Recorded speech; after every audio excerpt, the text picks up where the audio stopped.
وطن ياسين وطن خوك وطن ياسين وطن خوك وطن ياسين وطن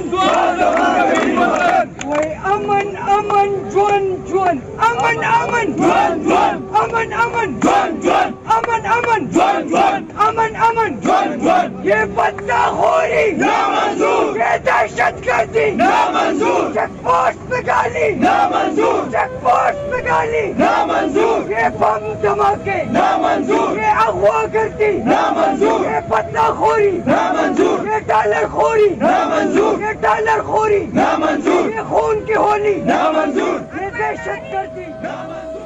السلام علیکم، میں ہوں محسن عباس اور آپ دیکھ رہے ہیں آزادی ڈیجیٹل سوات۔ ضلع سوات میں دہشت گردی کے نام پر جعلی مقابلہ، بختہ خوری، جبری گمشدگی اور ریاستی اداروں کے ماورائے عین اقدامات کے خلاف اسلام آباد میں ایک بڑا احتجاجی مظاہرہ ہوا، جس میں ملاکنڈ ڈویژن کے مختلف علاقوں سے تعلق رکھنے والے لوگوں نے بڑی تعداد میں شرکت کی۔ نیشنل پریس کلب اسلام آباد کے سامنے جمع ہونے والے مظاہرہ میں اسلام آباد کے مختلف تعلیمی اداروں کے طلبہ، اساتذہ اور دیگر شہری شامل تھے۔ مظاہرین نے دہشت گردی سے نمٹنے کے لیے ریاستی پالیسی پر عدم اعتماد کا اظہار کیا اور کہا کہ مٹھی بھر دہشت گردوں سے مذاکرات کے بارے میں قوم کو آگاہ کیا جائے۔ دہشت گردوں کے نام پر ہونے والی جعلی مقابلوں، بے گناہ افراد کو بلا تحقیق دہشت گرد قرار دینے اور قتل کرنے کے واقعات کی تحقیقات کی جائے۔ بائی پاس روڈ واقعہ میں ملوث سیکورٹی اہلکار کے خلاف کارروائی کی جائے۔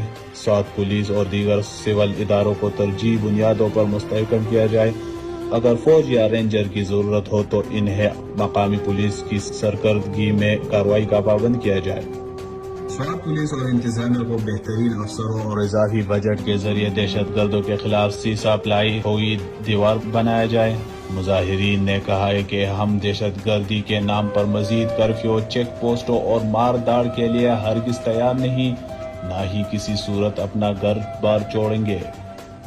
انہوں نے کہا ہے کہ وفاقی اور صوبائی حکومت اپنے سیاسی اختلافات سے جان چھڑا کر سوات میں سیلاب زدگان کی بحالی کے لیے اقدامات کرے۔